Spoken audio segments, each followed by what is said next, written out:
Hello friends, तो welcome आपका एक बार फिर से हमारे यूट्यूब चैनल पे। तो वीडियो शुरू करने से पहले लाइक शेयर सब्सक्राइब करना ना भूलें। कमेंट सेक्शन में ज़रूर बताएं वीडियो कैसी लगी। चलिए देखते हैं। तो आज का टॉपिक हमारा कुछ इंपॉर्टेंट गैसेस और उसके यूज़ पढ़ेंगे। ठीक है, कुछ गैसेस पढ़ेंगे हम और उसके यूजेस भी देखेंगे और उनका हार्मफुल भी देखेंगे, कौन सी गैस हमारे लिए ज़्यादा हार्मफुल है। तो चलिए पहले हम समझते हैं गैसेस क्या होती है। गैसेस क्या होती हैं? कोई ऐसी स्टेट होती है मैटर की जिसकी ना तो वॉल्यूम फिक्स होती है और ना ही शेप होती है। That physical state of matter whose shape and volume unfixed और not fixed is called gas. अब जैसे हमारे एटमॉस्फेयर में कितनी गैसेस होती हैं, ठीक है, उनकी ना तो वॉल्यूम होती है ना तो शेप होती है। ठीक है, अगर आप किसी बॉटल में डाल दोगे तो उसकी शेप ले लेगा। ठीक है, चलिए नेक्स्ट देखते हैं। गैसेस नो सरफेस, इनकी कोई भी सरफेस नहीं होती।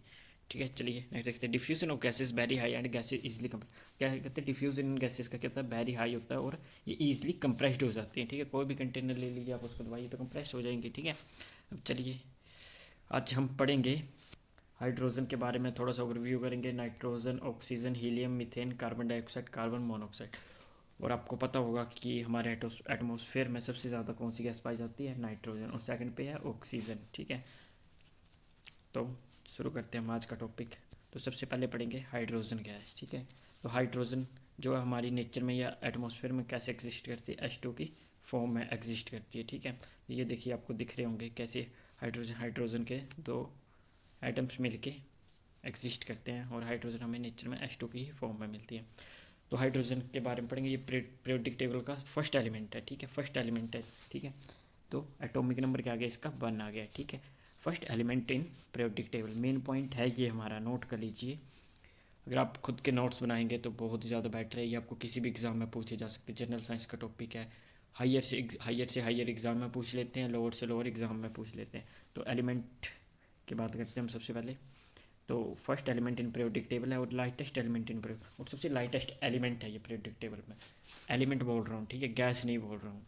तो क्या हाइड्रोजन क्या हमारे सबसे लाइटेस्ट एलिमेंट है और ये कितना कलरलेस होता है, इसका कोई कलर नहीं होता, ऑर्डरलेस होता है और टेस्टलेस होता है। ठीक है, it is combustible but not spot combustion. ये कहते हैं जल जाता है पर कभी भी आग को स्पॉट नहीं करता, किसकी वजह से आग और फैले। ठीक है, खुद जल जाता है। ठीक है, नेक्स्ट देखते हैं। It is insoluble in water, it is lighter than a. क्या तो ये वाटर में कभी भी मिक्स नहीं होता, ये वाटर नहीं घुलता। अब आप बोलोगे कि वाटर तो खुद H2 होता है, हाइड्रोजन होती है, तो वो मॉलिक्यूल है तो इसकी प्रॉपर्टीज डिफरेंट हो जाती है जब ये कंबाइन करता है। ठीक है, तो ये क्या पानी में नहीं मिलता है नहीं सोल्यूबल हो सकता है। क्या, it is lighter then air, ये क्या हवा से भी लाइटेस्ट होता है। ठीक है,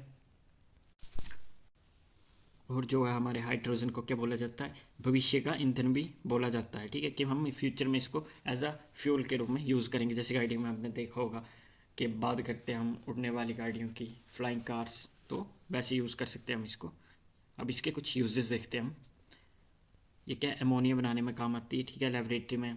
ये क्या करती है, अनसेचुरेटेड वेजिटेबल ऑयल को मैन्युफैक्चरिंग वेजिटेबल ऑयल। ये क्या अनसेचुरेटेड वेजिटेबल ऑयल होता है। ठीक है, जैसे आगे आपका CH2 डबल बॉन्ड CH2 होते हैं। ठीक है, तो ये क्या अनसेचुरेटेड है क्योंकि इसमें डबल बॉन्ड आ रहा है। ठीक है, क्या आ रहा है, डबल बॉन्ड, जैसे C डबल बॉन्ड C, तो ये क्या होगा, अनसेचुरेटेड हो। तो जब ये क्या करेगा, सेचुरेटेड बनाएगा ताकि इसमें सिंगल बॉन्ड हो, तो वेजिटेबल ऑयल बनता है। ठीक है, चलिए नेक्स्ट देखते हैं। It is use as rocket fuel, ये किस में यूज़ होता है, रॉकेट फ्यूल में यूज़ होता है। ठीक है, अब नेक्स्ट देखते हैं। अब क्या होते हैं, हाइड्रोजन के हमारे पास 3 आइसोटोप्स होते हैं। ठीक है, एक 1H1 और 2H1 3H1। ठीक है, ये क्या होते हैं, हमारे आइसोटोप होते हैं। इसको प्रोटियम बोलते हैं, प्रोटियम, डिटोरियम और ट्रीटियम। जो इसका सेकंड आइसोटोप है ये, तो इसका सेकंड आइसोटोप है 2H1।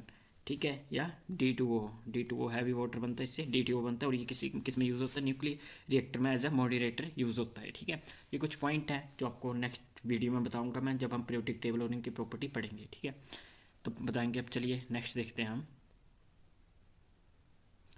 अब पढ़ेंगे हम हीलियम गैस। तो हीलियम गैस आपने देखा होगा बैलून में यूज़ होती है। सबसे पहले बैलून, आप देखते हो मेले में काफ़ी बैलून जो काफ़ी ऊपर तक चले जाते हैं, तो कौन सी गैस होती है उनमें, हीलियम गैस होती है। और लाइटेस्ट गैस इन पीरियोडिक, और ये सबसे लाइटेस्ट गैस है। ठीक है, क्या है, लाइटेस्ट गैस है ये, याद रखना है। ये गैस, एलिमेंट नहीं बोल रहा हूँ मैं, एलिमेंट कौन था, हाइड्रोजन। अब ये कौन सी है, गैस है, लाइटेस्ट गैस आ गई है हमारे पास। ठीक है, ये भी क्या होती है, ये भी कलरलेस होती है, ठीक है, ऑर्डरलेस टेस्टलेस, इसका कोई कलर नहीं, ऑर्डरलेस होती है और टेस्टलेस होती है, ठीक है। अब क्या, it is used in balloons में यूज्ड होते हैं, एयरक्राफ्ट टायर्स, जो आपके एयरक्राफ्ट होते हैं, जैसे आपके हो गए एयरप्लेन हो गए, दूसरे हो गए फाइटर प्लेन्स हो गए, उनके टायर्स में कौन सी अब होती है, हीलियम होती है। डाइवर्स, जो गोताखोर होते हैं, ठीक है, अपने साथ ऑक्सीजन का सिलेंडर लेके जाते हैं, तो उसमें ऑक्सीजन 20% होती है और हीलियम 80% होती है।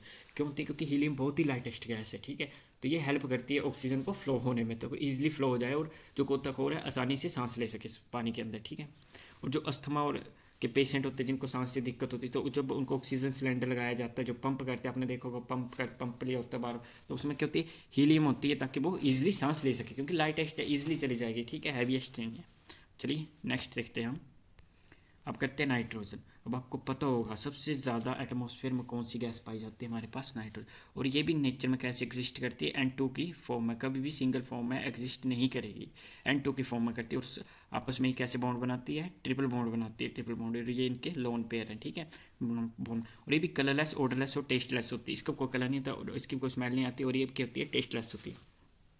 अभी वापस क्या करती है, ये भी अमोनिया बनाती है, ठीक है, और नाइट्रिक एसिड और सब्सिट्यूएंट यूज एज और फर्टिलाइज़र बनाने में यूज होती है, जो आपके जैसे खेतों में फार्मर यूज़ करते हैं, ठीक है, तो उसमें यूज़ होती है। और जो आपके चिप्स खाते हो आप, लेज खा रहे हो या कोई भी अदर थिंग्स खा रहे हो, तो उसमें भी कौन सी गैस होती है, नाइट्रोजन गैस होती है, क्योंकि ये ऑक्सीडाइज नहीं होने देती चीज़ों, अगर कोई भी चीज़ आपकी खाने की चीज़ ऑक्सीडाइज हो जाएगी तो वो ख़राब हो जाएगी, ठीक है, स्मेल आने प्रति आपने देखा होगा पैकेट होते हैं कुछ, उसमें से गैस होती है भरी हुई, अगर वो गैस के पैकेट होते हैं उसमें नहीं होती तो वो चीज़ें ख़राब हो जाती हैं, ठीक है। अब नेक्स्ट है आपका liquid nitrogen is utilised as refrigerant for transporting food stuff and freezing. अब क्या कहते हैं, लिक्विड नाइट्रोजन किसमें, रेफ्रिजरेंट में फूड रिजर्व करने के लिए यूज़ की जाती है, ताकि आपका ऑक्सीडाइज नहीं हो, ठंडा रहेगा फूड तो आपका ख़राब नहीं होता, जैसे गर्मी में आप बाहर रख देते हो तो जल्दी ख़राब हो जाता है, क्योंकि वो एयर के कॉन्टैक्ट में आके ऑक्सीडाइज हो जाता है, ठीक है, ऑक्सीजन के कॉन्टैक्ट में आके।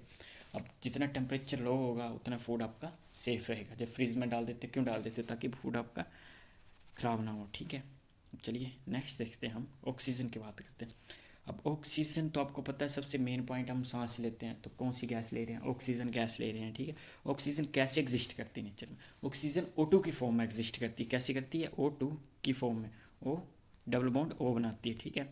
और आपको पता ही होगा ऑक्सीजन का जो एटॉमिक नंबर है 8 होता है, ठीक है, क्या होता है, 8 होता है, ठीक है। तो इसको कितने, 2 इलेक्ट्रॉन चाहिए अपने ऑक्टेट पूरा करने के लिए, तभी तो ये O2 की फॉर्म में एग्जिस्ट करती है, और ये आपस में क्या कर रहे हैं, शेयर कर रहे हैं, ठीक है।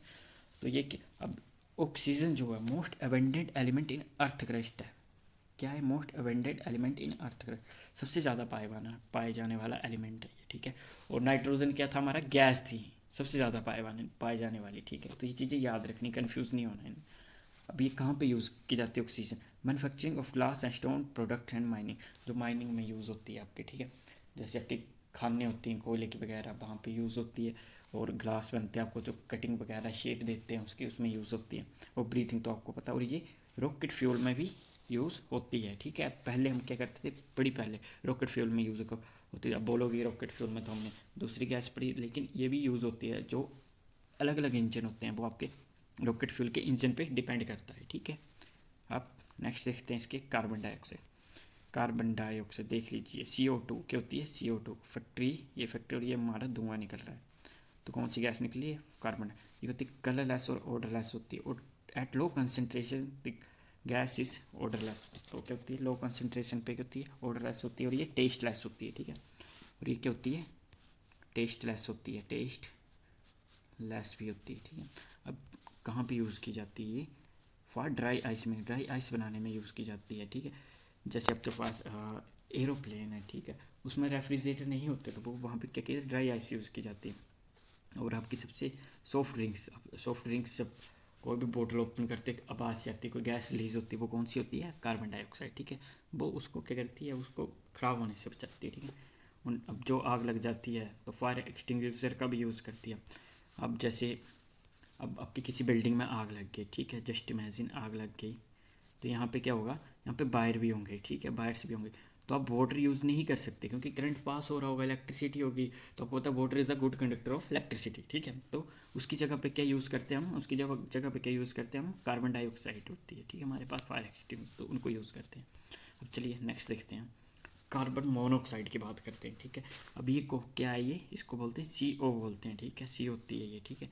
और ये आपको कहाँ से निकलती है? सबसे है डेली लाइफ में देखते हो गाड़ियाँ जो आपको धुआं छोड़ती हैं, अब देखते हो काला धुआं निकल रहा है गाड़ियों से कोई भी, तो वो कौन सी गैस रिलीज होती है? कार्बन। और ये मोस्ट टॉक्सिक गैस है, सबसे खतरनाक गैस है ये, ठीक है। तो ये यूज़ कहाँ होती है? यूज़ इन इंफ्रारेड लेजर में यूज़ होती है, आपको लेबोरेटरीज में यूज़ होंगे, साइंटिफिक, ठीक है। Use to remove rust from the surface of metal, कोई भी मेटल है उस पर जंग लग जाता है, ठीक है, तो उसको रिमूव करने के लिए कौन सी गैस होती है? Carbon monoxide. अब ये इससे क्या बीमारी हो सकती है आपको वो चेक कर लेते हैं हम। सिम्टम्स क्या हो सकते हैं इसके? क्या पॉइजनिंग है, ठीक है। तो इससे क्या होता है, आप क्या होगा, एक तो हेड एक रहेगी, सर दर्द रहेगा, खांसी रहेगी, ठीक है, कन्फ्यूज़ हो जाओगे, चेस्ट पेन होगी, शॉर्टनेस ऑफ ब्रीथ। तो सबसे ज़्यादा इंपॉर्टेंट है इसमें क्या होता है? सांस लेने में बहुत दिक्कत होती है इसमें, ठीक है, अगर आपके बॉडी के अंदर तो सांस लेने में दिक्कत होगी, और डायरेक्ट जो आप पे अटैक करती है, चेस्ट पेन होगी, वोमिटिंग होगी, ठीक है। तो ये कुछ डिसीजेज लिखे हुए हैं। तो आइस पे भी इफेक्ट पड़ेगा इसका, विजुअल डिस्टर्बेंस हो गया, पर दिखने में दिक्कत होती है, ठीक है। तो मोनोऑक्साइड जो आपकी गाड़ियाँ धुआं छोड़ती हैं, तो ये बैन होता है ये, तो ठीक है, बैन है ये, आप देख सकते हैं ट्रांसपोर्ट के बारे में, अगर आपको नॉलेज होगा तो आप चेक कर लीजिए। चलिए नेक्स्ट देखते हैं। अब बात करते हैं मीथेन। मीथेन को क्या बोलते हैं? मार्स गैस भी बोला जाता है, और ये माइन गैस है, कहाँ पे मिलती है? माइंस में पाई जाती है। कोयले के खदानों में अलग अलग गैसेज होती है, तो वहाँ से भी निकलती है। अब ये क्या कि कहाँ पे यूज एज ऑटोमोबाइल ओवंस और water heater as a fuel. अब कहाँ पे यूज़ होती है? ऑटोमोबाइल्स में यूज़ होती है, कार्स वगैरह में यूज़ होती है। ओवंस ओवंस पता होगा उसमें यूज़ करते हैं किचन में। और water heater as a fuel, जो वाटर हीटर होते हैं हमको उसमें फ्यूल यूज़ करते हैं। Use as generation of electricity, अब ये क्या है? इलेक्ट्रिसिटी जनरेट करने में भी यूज़ होती है, बड़े बड़े टरबाइन लगे होते हैं वहाँ पे यूज़ होती है, ठीक है। कॉमन इंग्रेडिएंट इन फर्टिलाइजर में भी ये क्या होती है? यूज़ होती है। कॉमन इंग्रेडिएंट होगी देख लीजिए कैसे एग्जिस्ट करती है। मीथेन का फॉर्म होता है CH4, ठीक है। मीथेन क्या होता है? CH4। तो कार्बन के साथ कितने हाइड्रोजन है? 1 2 3 4, 4 हाइड्रोजन है। 1 1 2 3 4, ठीक है। कितने हाइड्रोजन जुड़े कार्बन के साथ? 4 हाइड्रोजन। चलिए नेक्स्ट देखते हैं। अब कुछ गैसेज हैं जो इंपॉर्टेंट गैसेज जो आपको पता होनी चाहिए, ठीक है। लाफिंग गैस, लाफिंग गैस सुना होगा, जिसकी स्मेल से ही आप हंसने शुरू कर देते हो, ठीक है। तो ये इसका फॉर्मूला क्या होता है? N2O। क्या होता है? N2O, ठीक है। अब चलिए नेक्स्ट की बात करते हैं हम। अब नेक्स्ट है टीयर गैस। टीयर गैस क्या होता है? अगर ये आ गई तो इससे क्या होता है? आंसू आते हैं, इसको बोलते हैं क्लोरोएस्टिफिनोन बोलते हैं, ठीक है। और क्लोरोएस्टिफिनोन के साथ साथ सल्फर डाइऑक्साइड भी होती है गैस, जिससे भी होते हैं SO2 से भी होते हैं। वो बेल्डिंग गैस, अब बेल्डिंग करते हो, ठीक है, कोई भी, तो उसमें कौन सी? एसिटिलीन गैस यूज़ होती है। अब नेक्स्ट देखते हैं। और जो आपके फलों को, जो प्राकृतिक फल होते हैं उनको पकाने में भी हेल्प करती है, कौन सी गैस करती है? एसिटिलीन ही गैस में हेल्प करती है। और मार्स और बायोगैस आपके आगे मीथेन। ग्लोबल वार्मिंग सबसे कॉज होता है कार्बन डाइऑक्साइड। लाइटर, जो आपके पास लाइटर होते हैं, ठीक है, उसमें कौन सी गैस होती है? बुटेन। और जो LPG सिलेंडर होते हैं, LPG सिलेंडर में कौन सी गैस होती है? बुटेन, ठीक है। और बल्ब, जो आपके बल्ब होते हैं, लाइट एक होगा, लाइट आती है बल्ब लगाए तो उसमें कौन सी गैस होती है? उसमें होती है आर्गन प्लस आर्गन और नाइट्रोजन होती है, ठीक है। अब आपका गया हाइलाइटर। जैसे आप हाइलाइटर यूज़ करते हो, जैसे कोई भी चीज़ लिखा आपने हाईलाइट कर दी उससे कॉपी पे, हाइलाइटर होते हैं, उसमें कौन सी गैस होती है? जो होता है नियोन होता है उसमें, ठीक है। रेफ्रिजरेटर गैस, और आपके रेफ्रिजरेटर में कौन सी गैस होती है? ठीक है, वो होती है क्लोरोफ्लोरोकार्बन, और इसको फ्रियोन्स गैस भी बोलते हैं। और आपको पता होगा जो हमारी ओजोन लेयर है, बोल रहे हैं होल आ रहा है, थिकनेस कम हो रही है उसकी, तो वो क्या रीज़न है उसका? यही है, फ्रियोन्स गैस, क्लोरोफ्लोरोकार्बन, जो आपके रेफ्रिजरेटर और फैक्ट्री से रिलीज होती है, तो वो उस पर ज़्यादा इफेक्ट करती है। तो ये था हमारा छोटा सा ओवरव्यू इस टॉपिक के ऊपर। तो आज की वीडियो में बस इतना ही है। नेक्स्ट पार्ट में आपको प्रिडिक्ट टेबल के बारे में बताएंगे, कुछ एलिमेंट बताएंगे, ठीक है। तो thank you for watching. Like share subscribe और कमेंट सेक्शन में ज़रूर बताएं, और सब्सक्राइब करना ना भूलें। Thank you for watching. मिलते हैं नेक्स्ट वीडियो में।